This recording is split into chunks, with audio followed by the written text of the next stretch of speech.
녹색남매는 어디서 왔을까? 이번에 들려드릴 이야기는 13세기 영국의 역사학자 윌리엄 어브 뉴버그의 저서에 기록된 내용입니다. 몸이 완전히 녹색이고 알 수 없는 재료의 옷을 입은 소년과 소녀가 늑대 구덩이에서 나타났습니다. 영국 연대기 작가이자 수도원장이었던 랄프 오브 코게샬이 12세기에 쓴 저서에도 이 비슷한 기록이 남아 있습니다. 한 명이면 신뢰도가 좀 떨어져요. 그렇죠. 근데 같은 시기에 두 명이 썼다. 이거는 뭔가 있다라는 거예요. 근데 몸이 녹색이라는 게 좀 이상하고 또 표현 중에 알 수 없는 재료의 옷이다 어허. 라는 말도 독특하거든요. 기록에 따르면 1150년경 영국 서퍽주 울핀 마을에서 녹색 피부를 가진 두 명의 아이가 늑대 덫에서 발견. 남매였던 두 아이는 낯선 옷차림에 알아듣지 못할 언어로 횡설수설하는가 하면 한동안 음식을 완전히 거부, 오로지 콩만 먹으며 연명했다고 합니다. 말도 다르고 옷도 다르고 피부색도 다르고 그럼 뭐 인간이 맞긴 한 거예요? 1년 뒤에 남자아이는 끝내 사망했습니다. 여자아이는 차차 적응해서 녹색 피부에서 하얀 피부로 바뀌었고 마을 사람들이 주는 음식을 먹으며 영어도 조금씩 배워갔습니다. 그런데 영어를 배운 소녀가 전한 충격적인 이야기. 내가 살던 세인트 마틴 땅은 황혼 때 말고는 해가 뜨지 않아요. 이곳에는 길을 잃었다가 종소리를 듣고 오게 됐어요.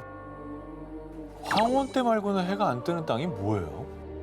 해가 안 지는 데는 있잖아. 뭐 저기 백야 네. 이런 이제 북유럽 같은 데는 안 뜨는 데도 있어? 피부색이 외계인 말고 녹색일 수가 있나요? 해가 안 뜬다 그랬잖아. 우주. 그치. 그죠? 이 정도면 누가 지어낸 얘기 아니에요? 좀처럼 믿을 수 없는 이 녹색남매 정체에 대해서 일각에서는 주변 마을에 정착한 벨기에 플랑드르 이민자들의 자녀였을 것이다라고 추측. 그렇기 때문에 영국식과는 다른 낯선 의복 차림에 네덜란드어를 사용해 알아듣지 못했을 가능성을 제기했습니다. 아니, 아무리 그래도 아무도 몰랐을 수는 없잖아. 왔다 갔다 하는데 의복을. 그리고 말 한두 마디는 또 동네에 이렇게 붙어 있으면 비슷한 말도 있잖아. 아예 못 알아들을 수는 없을 것 같고. 그리고 제일 중요한 건 우리가 잊고 있습니다. 녹색 피부. 이거 어떻게 설명할 건데. 자, 또한 녹색 피부에 대해서도 일각에서는 비소 중독으로 인한 색소 침착으로 초록빛으로 보였던 거라고 주장합니다. 하지만 사진으로 보시다시피 비소 중독이라 해도 피부가 분명하게 녹색이라고 하기에는 어렵다고 느껴지지 않나요? 뭐 녹색은 뭐 어디가 녹색이에요? 저런 거면 차라리 반점이 있었다고 하지 피부가 녹색이라고 하진 않습니다. 예. 자, 그런데 17세기에 이르러 녹색남매에 대한 새로운 해석이 나왔습니다. 영국 작가 로버트 버터는 자신의 논문에서 녹색남매에 대해 하늘에서 떨어졌으며 우주에서 왔다는 확실한 신호라고 기록. 거봐. 이에 녹색남매의 갑작스런 출현이 외계에서 왔기 때문이 아니냐는 사람들의 추측도 이어졌습니다. 그러니까 이대로라면 외계인을 생각하는 게 합리적이에요. 그렇죠. 예. 그래요? 저는 그렇게 생각합니다. 그러니까. 역사적 기록에 잠시 등장해 역사가들을 혼란에 빠뜨렸던 이 녹색남매. 갑작스럽게 나타난 녹색남매는 정말 존재했던 걸까요? 남매의 피부는 왜 녹색이었으며 그들이 말한 해가 뜨지 않는 세인트 마틴의 땅은 대체 어디였을까요? 역사 속 미스터리 19, 15일을 공개합니다. 모모에 묻힌 중국의 절세 미녀? 지금도 관광객들의 발길이 끊이지 않는 이곳에는요, 미스터리한 무덤과 함께 무덤의 주인을 기리는 동상이 있습니다. 이 미스터리한 무덤의 주인공은 그 미모가 너무도 빼어나서 경국지색이라 극찬받았던 중국 최고의 절세 미녀, 양귀비입니다. 중국 역사의 뭐 대표적인 미인 아니겠습니까? 양귀비가. 근데 무덤이 왜 미스터리한 겁니까? 아하. 자, 양귀비의 무덤이 미스터리한 이유. 무덤의 위치가 다름 아닌 일본 야마구치현 나가토시. 중국이 아닌 일본에 양귀비의 무덤이 있는 겁니다.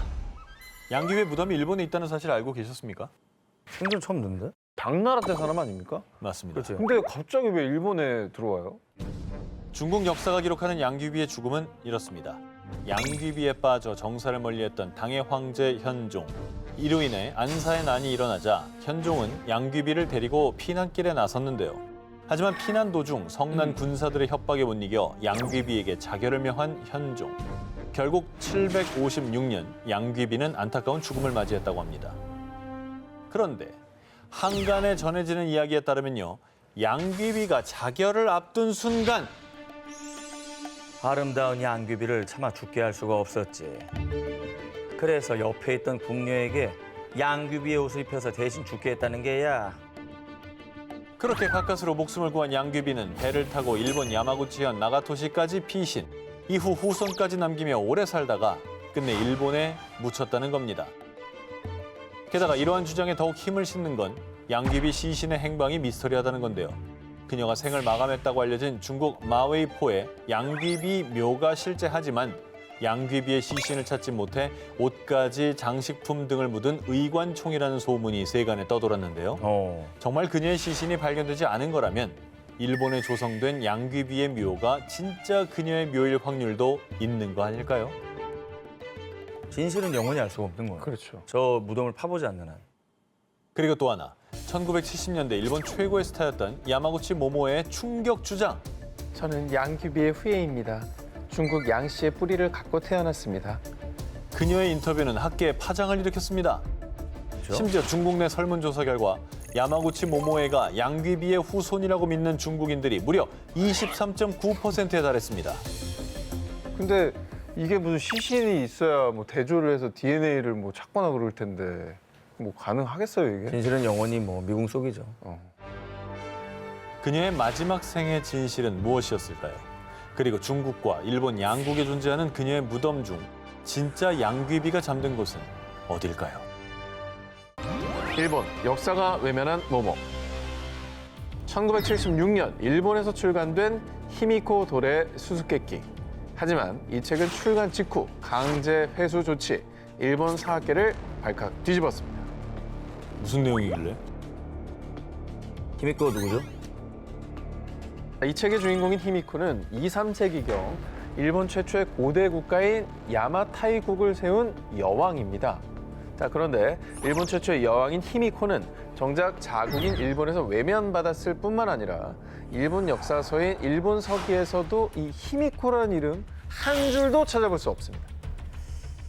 혹시 뭐 여자라는 이유로 역사에서 지우거나 뭐 그런 건가요? 자, 일본 역사서의 속일본기에는 일본의 여왕 코겐 덴노가 등장합니다. 굳이 히미코를 여자이기 때문에 지울 필요는 없었다라는 게 이제 역으로 증명이 되는 거죠. 자, 그런데 말입니다. 이상하게도 일본 역사서에는 히미코가 등장하지 않지만 중국의 역사서, 삼국지 위지 외인전의 기록, 외국의 난이 있어 서로 공격하고 정벌하여 오랫동안 서로 싸웠다. 이내 함께한 여자를 왕으로 세우니 이름을 히미코라고 한다. 자, 그리고 우리 역사서인 삼국사기 신라본기의 기록. 173년 여름 5월에 외의 여왕 히미코가 사신을 파견해 예물을 보냈다. 자, 우리나라와 중국의 역사에서는 분명 일본 외의 여왕 히미코의 존재가 기록되어 있습니다. 심지어 사신까지 파견했다. 실존 인물이네. 그러네. 엄연히 기록이 있는데 이걸 무시하고 있다는 게 왜 무시하지? 이게 참 미스터리 아닙니까? 히미코의 존재가 미스터리한 이유에 대해 일부 국내 역사학자들은요. 히미코는 가야국의 공주로 수로왕의 딸일 가능성이 높습니다. 그 근거는 규슈 지역에서 가야의 문화 또 유물이 다수 발견되며 가야의 공주가 일본 최초의 여왕이 되었다라고 하는 겁니다. 하지만 자신들이 한때 가야를 지배했다는 임나 일본 부서를 주장하는 일본인들이 그 사실을 숨기기 위해서 일본 역사에서 히미코의 존재를 지운 것이라고 추측했는데요. 그러니까 역사학계에서 자신들이 정사라고 미는 어떠한 학설에 반대되는 증거들을 배제하는 거죠. 이건 아니야. 뭔가 잘못 써 있는 걸 거야. 이러는. 맞아요. 그거 하고 있는 거예요. 타국의 역사서에는 존재하지만 정작 자국 역사서에선 사라진 일본 최초의 여왕 히미코. 그녀의 진짜 정체는 무엇일까요? 미스터리 파란 눈의 의열단. 1919년 약산 김원봉의 주도로 결성된 항일 비밀 결사 단체 의열단. 그런데 조선의 독립을 열망했던 의열단원 중 헝가리인 마자르란 인물이 있다는 걸 아십니까? 세상에. 의열단에 헝가리인이 있었다고요? 네. 아니 항일 투쟁에 왜 헝가리인이 들어오죠? 우리에겐 다소 생소하지만요. 만약 마자르 그가 없었다면 우리나라 독립운동의 역사가 바뀌었을지도 모릅니다. 무장 독립운동을 지향했던 의열단에게 가장 중요한 투쟁의 수단은 폭탄이었습니다. 하지만 불발탄이 너무 많아. 제대로 된 폭탄을 만들 수 있다면 좋을 텐데. 그런데 이때 의열단 앞에 나타난 폭탄 제조 전문가 바로 마자르였습니다. 내 기술이 조선의 혁명운동에 도움이 된다면 기꺼이 동참하겠어. 마자르는 암살용, 파괴용, 방화용 등 각종 고성능 폭탄을 제조. 그리고 서양인이었던 마자르는 비교적 일제의 감시를 피하는 데 유리했기에 폭탄을 운반하는 위험한 역할까지 맡으며 의열단의 의거에 큰 공을 세웠습니다. 하긴 의열단 일이 없다고 생각했을 거 아니야. 그쵸. 너무 생김새가 다르니까. 네. 근데 이제 의문이 드는 건 뭐 우리나라 사람도 아니고 도움을 줬다라는 게 이게 굉장히 그 정체가 그분의 정체가 뭔지가 궁금해요. 알려진 바에 따르면 마자르는 원래 타국에서 독립운동가 이태준과 인연을 맺었고요. 자신의 폭탄 제조 기술을 바탕으로 의열단에 도움을 주기로 약속했었다는데요. 그런데 마자르가 의열단에 합류하기도 전에 이태준이 사망. 그럼에도 불구하고 마자르는 수소문 끝에 의열단과 접선해 조선의 독립을 위해 맹활약했습니다. 와. 죽음까지 감수했던 그의 선택. 그 이후로는 세상을 떠난 친구와의 약속 혹은 조국 헝가리와 유사했던 식민지 조선을 안타깝게 여겨서요. 의열단의 항일 투쟁을 응원했던 게 아닐까 추측만 할 뿐 여전히 의문으로 남아있는데요. 뿐만 아니라 사실 마자르라는 그의 이름조차 가명으로 추정. 사진 한 장조차 남아있지 않아서 그 후에 그의 행적이나 신상 또한 여전히 베일에 가려져 있습니다. 자기 이름도 속여가면서 자기랑 관계도 없는 나라의 독립을 위해서 목숨을 걸고 싸웠다는 게 믿기지가 않네요. 그러니까 그게 네. 너무 감사한데도 지금 이제 기록이나 자료가 없어서 그러니까. 어떻게 찾을 수가 없다는 게 너무 아쉽네요. 조선을 위해 목숨 걸었던 파란 눈의 폭탄 제조 전문가 마자르. 당신은 대체 누굽니까? 역사 속 미스터리 19, 7위 공개합니다. 한복 입은 남자는 누구인가? 여러분 이 그림 혹시 아십니까?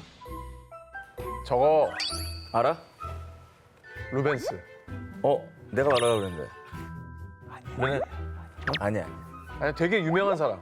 되게 유명한. 되게 유명한 사람이 엄청 유명. 우리가 길 가던 사람들 물어보면 다 아는 화가야. 레오나르도. 자, 이 그림은 바로 아 누구지? 17세기 바로크 미술의 거장 페테르 파울 루벤스의 작품입니다. 아니라며. 루벤스라고 했잖아. 다시 돌고 돌다 눈치가 없나 보고 아니야. 다시 루벤스로 왔어. 1983년 미국 LA 소재 유명 미술관이 낙찰받은 이후 한복 입은 남자라고 소개되어 화제. 하지만 루벤스가 도대체 누굴 그렸는가? 그림 속 주인공이 누구인가를 두고 그 미스터리가 이어져 오고 있습니다. 세상에 알려진 그림 속 인물의 이름은 안토니오 꼬레아.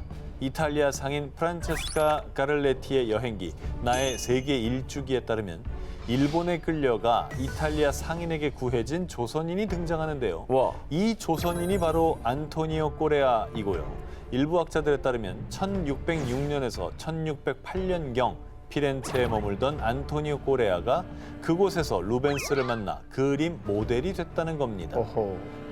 그리고 그림 속 복식을 잘 보면 우리의 조상들처럼 상투를 틀고 있죠. 옷 역시 조선시대의 천릭과 유사합니다. 그래서 많은 학자들이 안토니오 꼬레아는 조선인이다라고 주장했습니다. 조선시대 의복이 그대로 다 들어가 있네요. 네. 그 시절은 사실 유럽에 조선의 복식을 한 조선 사람들이 몇 명이나 있었을까요? 그런데 한 네덜란드 교수에 따르면 루벤스의 재단화 프란시스코 하비에르의 기적과 익명의 작가가 그린 중국인 이풍의 초상화 두 그림 속에 등장하는 중국 상인 이풍이 진짜 주인공이라고 주장. 안토니오 꼬레아가 아닐 가능성이 대두됐는데요. 하지만 루벤스의 그림 속 인물을 두고 동인도 회사 출신의 조선인, 조선의 양반, 제2의 조선인일 가능성 여전히 다양한 추측을 제기하고 있습니다. 아니 근데 뭐 다양한 추측들이 있는데 정체는 무엇이었을까가 너무 궁금하네요. 그러니까. 예. 이 옆에서는 써놓지 누구라고. 예.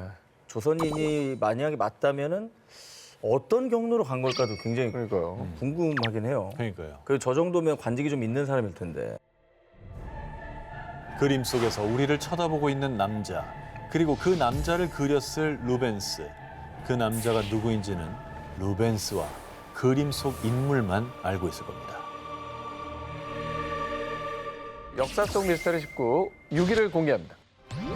선화공주는 모모가 아니다. 백제서동이 절세 미녀로 알려진 신화의 선화공주를 사모해 아이들에게 일부러 부르게 했던 노래 서동요. 선화 공주님은 남몰래 사귀어 맞둥 도련님을 밤에 몰래 안고 간다. 서동은 백제 무왕의 어릴 때 이름입니다. 백제 서동과 신라의 선화공주의 국경을 초월한 러브스토리는 서동설화로 전해지며 지금도 많은 이들에게 감동을 선사하고 있는데요. 그런데 선화공주가 사실은 실존 인물이 아니라는 주장이 있습니다. 아니 근데 실제로 결혼을 해서 왕비가 됐잖아. 삼국유사에서 소개하고 있는 서동설화에는 백제 왕비가 된 선화공주가 무왕에게 간청해 미륵사를 세웠다고 서술돼 있죠. 실제로 미륵사가 존재하기 때문에 선화공주 또한 실제 인물이었을 거라고 추측을 했는데요. 그런데 2009년 선화공주가 실존 인물이 아니라는 의혹을 증폭시키는 증거가 발견됩니다. 미륵사지 서석탑 해체 복원 과정에서 639년 무왕의 왕후이자 좌평 사택적덕의 딸이 지은 절이라고 각자된 사리봉안기가 발견된 것이죠. 그러니까 미륵사를 세운 사람이 우리가 알고 있던 신라의 선화공주가 아닌 백제 토착 귀족이었던 좌평 사택적덕의 딸이라는 내용이었습니다. 그러면 이 존재 자체를 허구라고 단정을 해야 되는 건지 아니면 뭐 왕비가 여럿이 있었다든지 이런 여러 가지 생각을 할 수 있다는 거죠. 게다가 선화공주에 대한 기록이 삼국유사에는 남아있지만 정사로 통하는 삼국사기엔 전무합니다. 그것도 좀 이상하지 않나요? 그렇죠. 실제 선화공주는 신라 왕의 딸이 아니라 그보다 신분이 낮은 신라 귀족 또는 익산 지역 호족의 딸일 가능성이 있으며 신분과 국적 세탁을 위해 설화의 극적 요소가 강조됐을 것이라는 주장이 제기되기도 했는데요. 저는 저 얘기들을 봤었어요. 그래서 신라의 지방 변방에 있는 귀족의 딸일 것이다. 왕이 아니라. 네네네. 근데 어쨌든 움직일 수 없는 증거들이 이렇게 나왔는데 우리가 알던 거랑 다르잖아요.